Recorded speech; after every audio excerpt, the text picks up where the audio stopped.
At what age or how soon into your parenting life did you realize you make mistakes?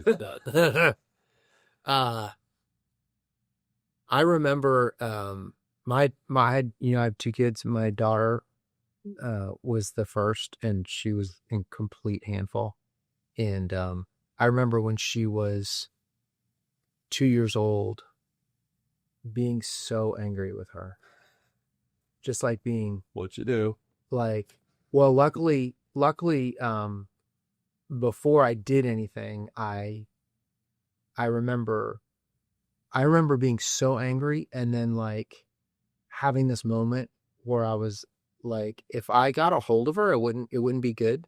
Mm, Like recognizing that, like, you are so angry right now, you might actually be dangerous to your child. mm. And like thinking like, I never in a million years thought that would be me. Right. Like I would be a guy like that.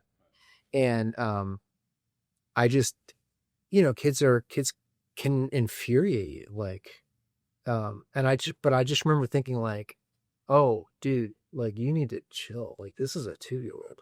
Were you stressed about other things, or was it just specifically a lot of toddler at that moment? It's just a lot of toddler. And my daughter was, when she was another time, she was in a parking lot with me, and a busy parking lot, and she started to run away from me. And so we're in a busy parking lot. My 2-year-old is running away from me. She had this incredible ability to stay about 4 inches out of my reach, and so, and plus, she's a lot more agile as a 2-year-old. So she's like dodging in between cars, laughing her head off, thinking it's the funniest thing ever. And I'm like, if you don't get hit by a car, I'm going to kill you when I catch you. Like, and of course it's attracting a crowd, and Yeah. and everybody's like thinks it's the funniest thing they've ever seen. And I'm just like, I'm going to kill you. But It's the story of your relationship. yeah, it is. And, we're super close. What's the old joke? Like, God wanted to show us what it's like to make something in our own image that rejects us. Exactly. Yeah. But I remember kids just have the ability, because they're in your home and they're catching all your mannerisms and temperament, and then and then it, like you said, then it turns like made in your own image, and then they just turn on you. Yeah. Sinners just like us. Yeah. Yeah. It's funny because dads don't normally talk about this type of stuff. Yeah. Like, you can find a million mom blogs and vlogs. Oh yeah. Even just conversations. I mean, if you ever just hear young moms sitting around talking about the highs and the lows, Right. and they'll tell these stories, Yeah. like, I was going to kill him yesterday. Yeah. And Oh yeah. Yeah, that's really true. I don't hear dads talking a lot about, they'll talk about the big things, but not like the day-to-day things or the stuff that bothered, the stuff where they feel like they didn't do it right. yeah. I think there's a masculine projection of it's fine. All right. Well, I think for many men, competence is an idol. Yeah. Right. Very much. So that's going to translate into your parenting as well. What about you? Do you remember when you realized that you were? Well, I didn't know what I was doing. There's two things with my daughter. One was immediately she had trouble going to the bathroom, and she's screaming and crying. And this is like day 3. Oh wow. Or 2 or something, and they're supposed to already be doing that naturally, and just crying, and we're like rubbing her tummy, and we're like, do we go back to the hospital? But we were in the UK. Oh. And so it's not just pop over to the urgent care or for make a quick call. We always joke England was pretty good for a third world country. That was the joke. I mean, I arrived in 2006, and they were still on mostly dial-up. You still had to pay per like amount of download you used. Wow. So it was like a sliding scale of money. Yeah. And then finally we got high-speed internet. So there was all this concern about, are we going to go to the hospital or not? And then she finally got regular. Yeah. The other one was I smacked her head against the wall. Like, she was in like her little bouncy like sitter, and mom was cooking, and I got home from work, and I was very fortunate to work downstairs. We were at Tyndall House in Cambridge, which has these rooms to stay in, and you walk through a hallway, and you're literally in the library. Oh wow. So it felt It felt a little claustrophobic, but but it was nice. But I got home, very happy, and my daughter, I always say my daughter saved my life at that point. And I'm being a little melodramatic about that, but in that day and age, you're so stressed. You're trying to finish your PhD, and you had no feedback. You had no grades. You have nothing to tell. Am I done? And I used to joke, she's literally the only person in my life that doesn't care. Like, so it was a dad, just like didn't care. Dad's home. Because even your wife cares about your stress, and she's asking you every day, how's it going? Yeah. She's the only one that didn't. So I got home and I was very happy, and I picked her up and I just went smack right in. Like, she was in the doorway, and so the line Sort of misjudged it. the door jam. Yeah, I just idiot dad, and just smacked her head in the soft part right here. And then there was like a line there, and the whole time I'm like, I'm just terrible at this. Yeah. I don't know what I'm doing. And it passes, but I wonder if enough men don't talk about those feelings. Yeah. I mean, there's the great big screw ups that's a whole different topic, but I mean, like the day to day, like you raise your voice the wrong way. Yeah. You don't show up. You're looking at your phone. You have to do the "oh, sorry, son, what were you saying?" Like we do all these things, and I feel like moms wear that feeling, that they own that feeling more, so they can process it better. Yeah. They can talk to their girlfriends about it, Yeah. or talk to their husbands about it. I think guys are just like, "It's fine, it's fine, it's fine," Yeah. and I think it binds us up because we, just like with regular masculinity that's out there in the social media world, where it's just puff your chest and act strong. Yeah. There's a parenting style of that Yeah. I think is going to ultimately be anemic. It's going to ultimately hurt us. I don't like talking. Yeah, I think the danger in that too is if I'm willing to regularly confront my shortcomings, then I can address those things while they're small. Mm-hmm. But if I never address my shortcomings, they compound. Absolutely. And my own, like, I'm not an idiot. If I know I'm not, or if I feel like I'm not doing a good job, but I never deal with the fact that I don't feel like I'm doing a good job, at some point I'm going to explode or implode. Like, right? And I'm going to. Or get so lost in denial. Right. That at some point when your kid gets to a certain age, they might say, "Dad, you annoy me. You're frustrated. Yeah. You never listen. You don't hold yourself accountable." Yeah. You don't realize that you've built up. They have to kind of deal with your lack of humility, right? Your inability to apologize. Yeah. And because I don't know. Again, I think men are instinctively taught that apologies are naturally weak. Owning things like that, it's like, all right, fine, but just move on. Kind of. Right. And it's not that we're all gruff and angry about it, but there is a dismissiveness. Yeah. Where we don't want to appear weak, but the gospel logic says actually the weaker you allow yourself to be, the stronger you get to be. That's so counterintuitive. So like, just so and I'm not good at it now. I definitely wasn't good at it in my 20s and 30s. Yeah. For me, it was always, and I was this professor, I was this theologian. Like, you ask me any Bible question intellectually, I'm going to give it to you. But when I get home, it'd be like, I'm a good dad, and this is like I'm just playing video games, or like letting my wife handle all the stuff for a while, doing all the typical husband stuff where you're not present. Yeah, we've talked a lot about presence already, but there's presence in even self-awareness. Yeah, like I'm aware that I'm a bit much for my family right now, and you need to kind of be able to stop and say, guys, let me apologize. I'm kind of in a bad mood. Let me chill out. Yeah. But we don't have those resources. No one taught us those skills easily. Do you think? I think when I see guys like you've seen this. You see that family that's out, like at a grocery store, at a restaurant, and like dad seems physically present but mentally he's like 3 steps behind the family. Like, while mom and kids. Yeah, mom's doing like, and if the kid does something wrong, the mom deals with it, and the kid does something wrong and the mom deals with it. Very common. The only time the dad actually deals with it is when it's like the 8th time for he looked, or he feels like he's the muscle at that point. Yeah, that's a great way of saying he's the muscle. So do you think guys disengage because they don't know what to do, or because they just feel bad at it, like they feel like they're going to fail? Like, why do you think I know there's more than one reason, but why do you think guys just disengage sometimes from being a good engaged dad? Yeah. I think for me, there was a start in which at the same years I'm trying to build my career. And those early years where you're trying to flex more than you have muscle. Like you're trying to act a little more like particularly when I first became a young professor, I remember I joined the faculty, and I was the head of a campus, so I flew up to the main campus for a meeting. And the trustees thought I was a student worker because I was 31 at the time, and I looked like a student worker. I still had all my hair. Yeah. And it's that like I remember those. Let's talk about that's how the episode. No, but I remember like I was very young, so you have to kind of like act you have to fake it before you make it in some ways. And well, you think you do. You think you do. Sure, think you do. Yeah. And I remember always being mortified if I made a mistake or if I dropped the ball at work. And then you kind of learn that, and then you take that home. Yeah.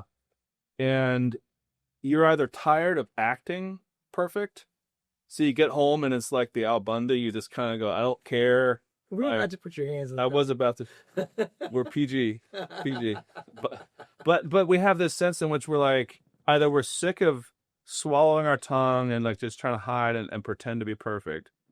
So we come home and we're just like, I'm done. Like that kind of like, my family's going to get all my pent up negativity. Yeah.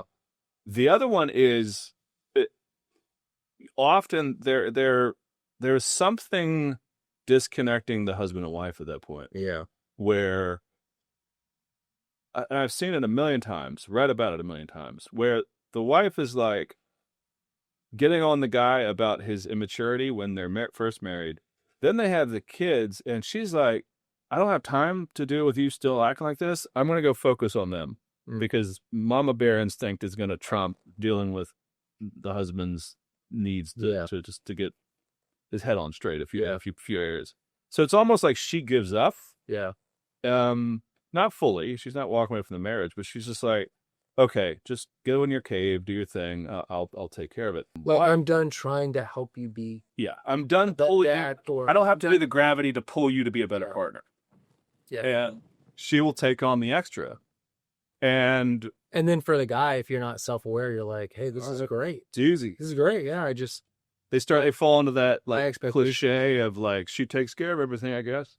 I don't want to just put it down to bad habits, but I've as I'm approaching 50, I'm more startled by the death by 1,000 bad choices that leads to like almost a culture of who you are. Oh yeah. Versus like, I don't know, I'm going to embezzle my money this year. Like no one makes that. No. I think you're right. I love that. It's 1,000 little choices, and often the choice is not making a choice.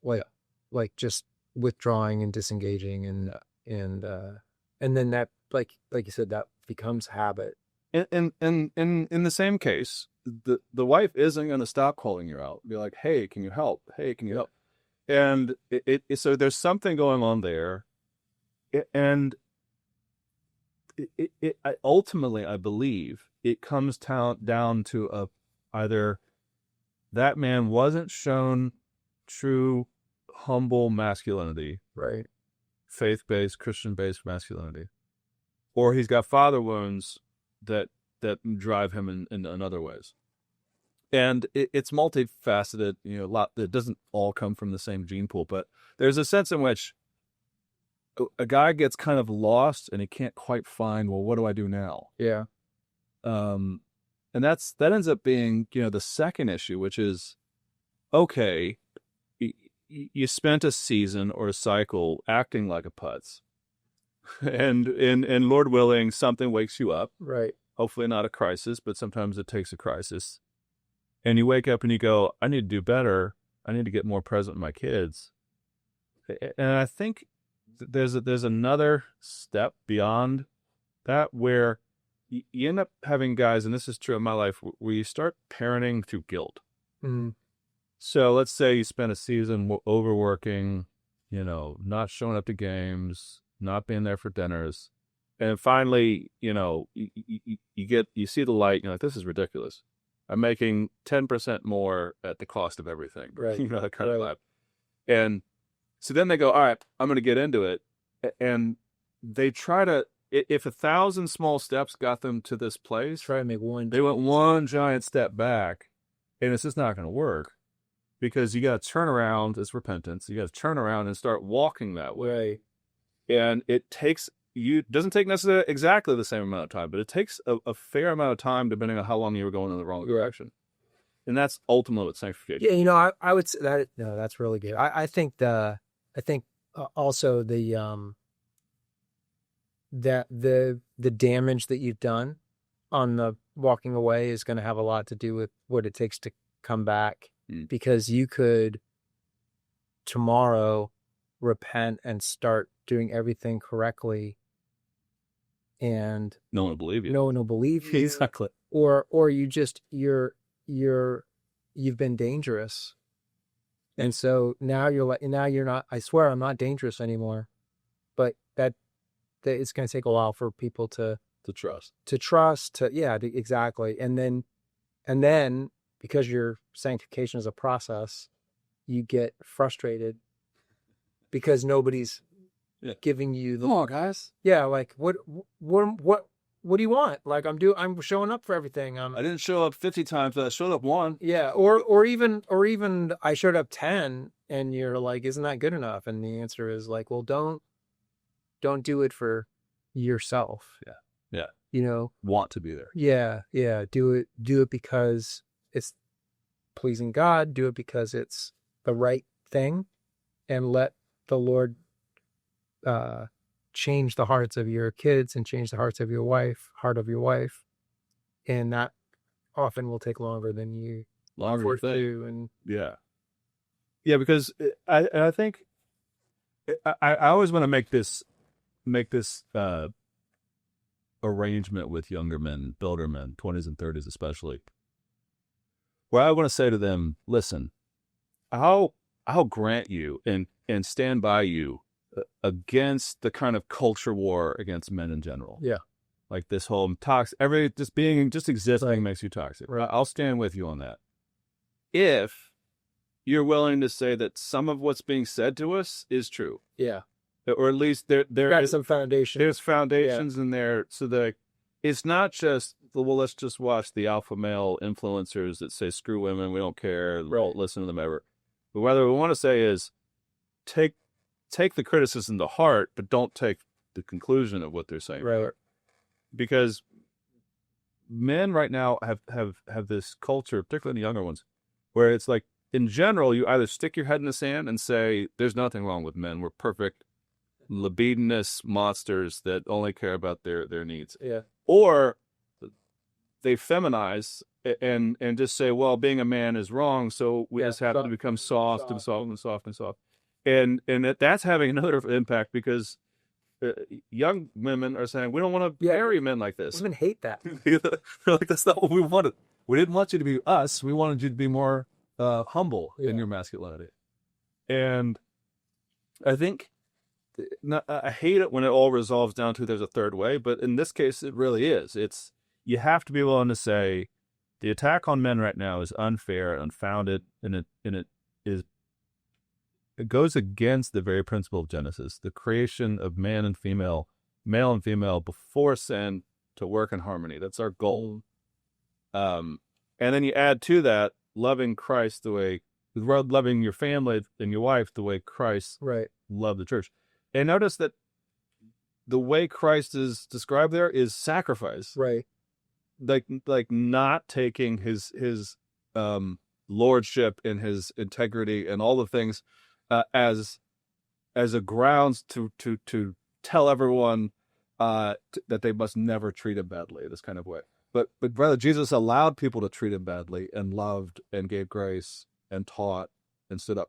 Whereas we're kind of in this place where we're like, I don't want to hear it. I don't want to hear it. Like, don't criticize me right now. And I think we need some criticism, but I think it just put it simply, we need to start with ourselves. Yeah. It's much easier if we're willing to critique ourselves I think you often find that the criticism you get from your family goes down a lot if you're the lead repenter Yeah. in your family. Yeah.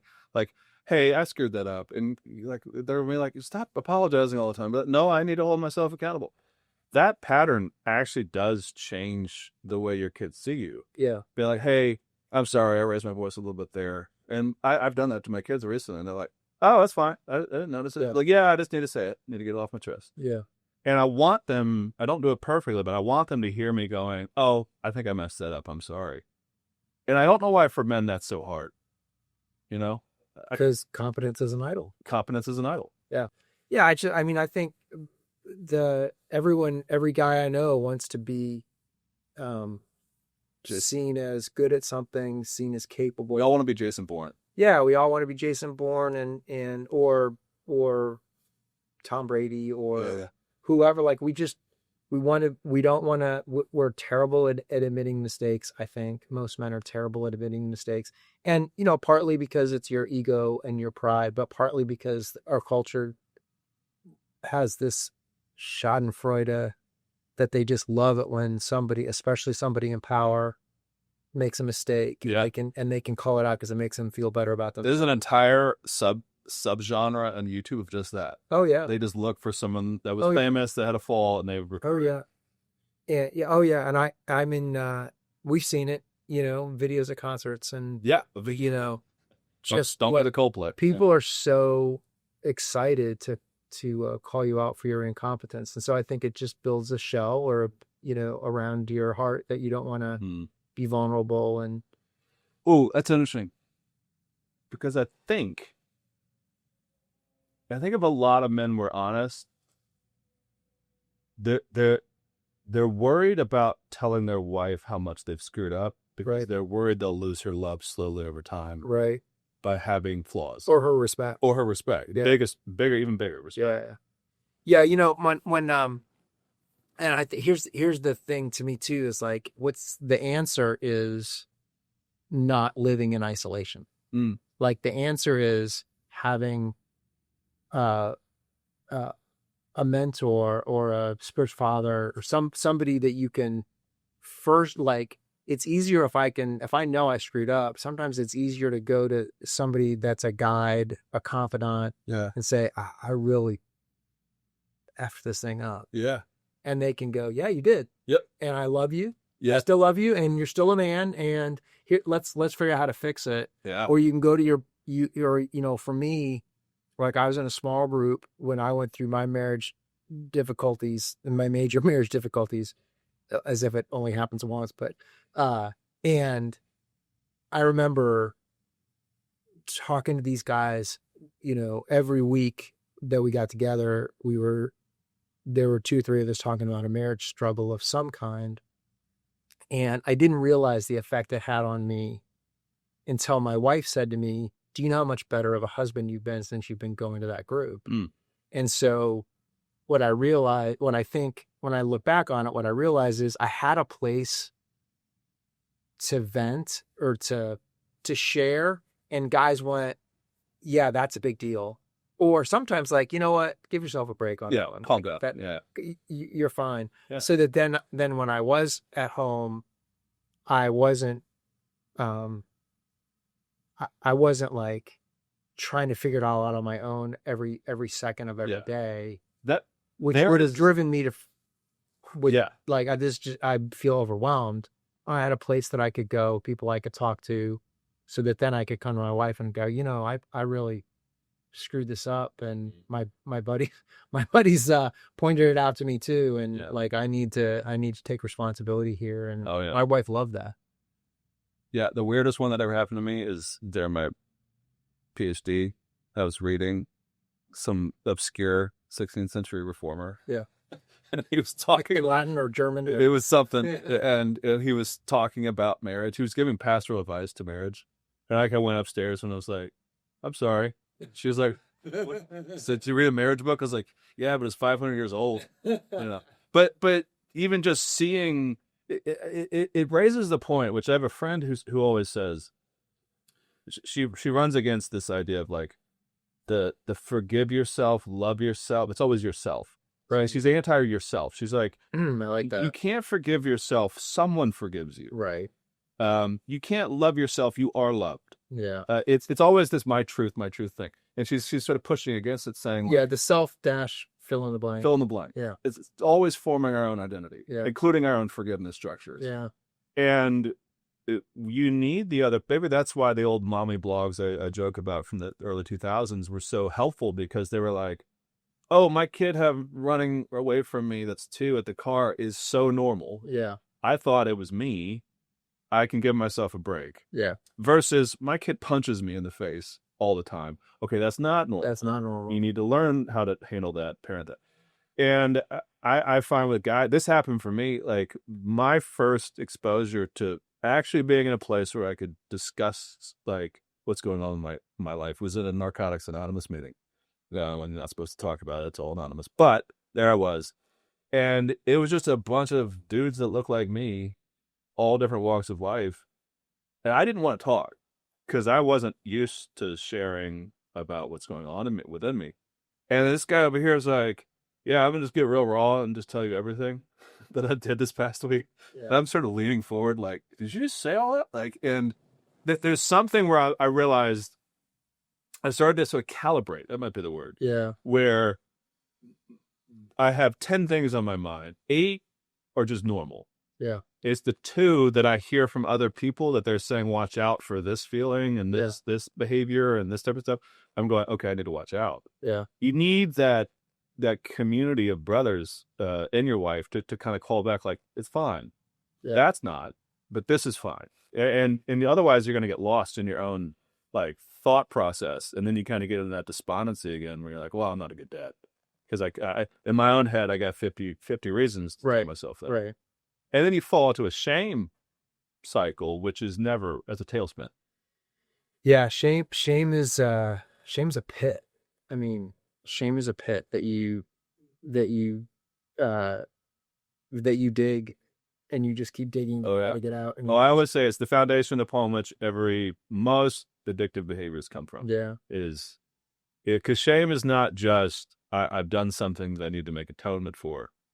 Shame is I don't belong to. I don't even my existence is a problem. I'm an imposter in every room, and out of that, most men, if they get stuck in that space, can build all kinds of chaos. Right.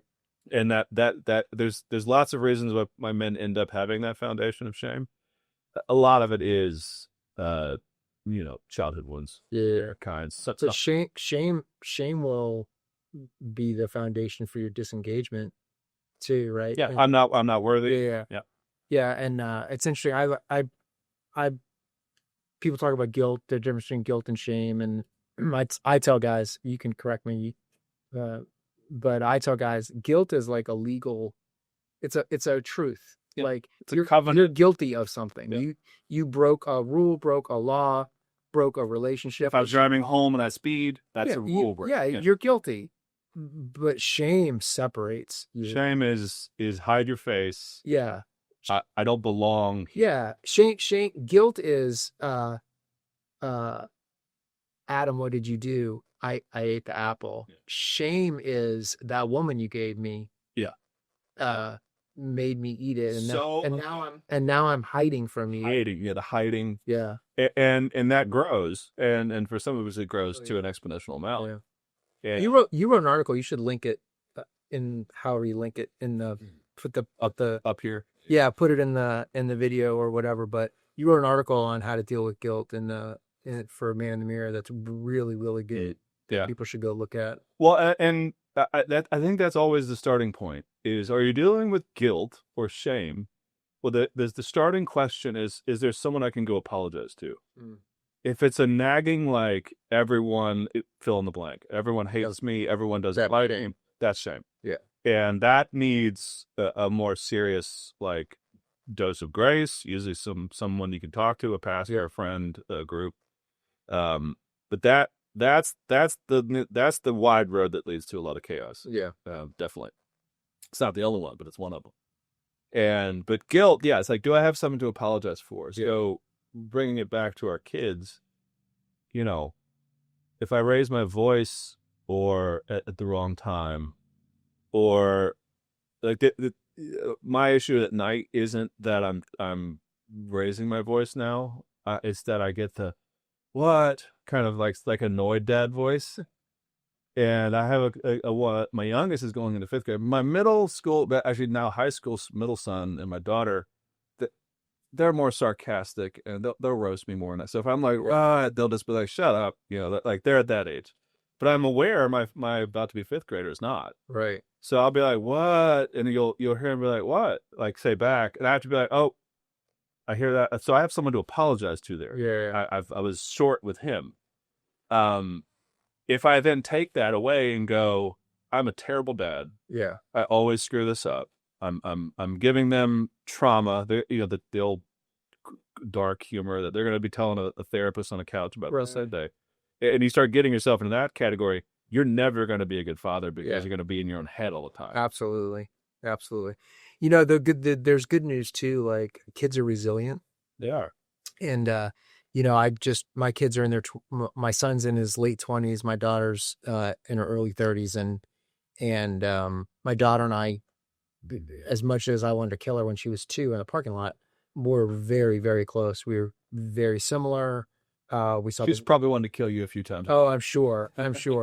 But we just really got along well. My son's very different from me, temperamentally different from me. He's very musical. I liked music, but he was genuinely talented, great songwriter, majored in philosophy, and I remember a few years back, like being convicted, like did I like love my daughter better than I loved my son because it was so easy. Yeah. And so I sat down and talked to him about it, and this is his character, but like he was like, Dad, you didn't love me any less than you loved Cassidy, but Cassidy needed you more than I did, and so that was fine. But like, and he started, you did this with me, and you did this with me, and you taught me this, and you taught me that. It was an awesome moment to have where I needed my son's reassurance that I had screwed up. My son in his mid-20s. I don't know if you asked him about it, if he would go, oh yeah, I remember that. I don't, because for him it was, but for me it was a huge moment to like, I didn't realize I'd been carrying that baggage around a little bit. Yeah, you carry that stuff. And it was nice to put it down. There was an old commercial, you probably remember it, where moms that have kids, in elementary school age, real young, they have the kids rather, come in and describe how pretty mom is. Oh yeah. And then like an artist will render it, and then they'll churn it, and the mom starts crying, because what the kids see is beautiful mom. And of course, what she's telling herself are the flaws, the negative aging, whatever, all the stuff that's in a woman's head. There almost needs to be a male version, like a dad version of this, where you're like, what do you remember about your dad? What character do you have about your dad? Yeah. Or what, and because I guarantee we're weighing ourselves down with every little like misstep.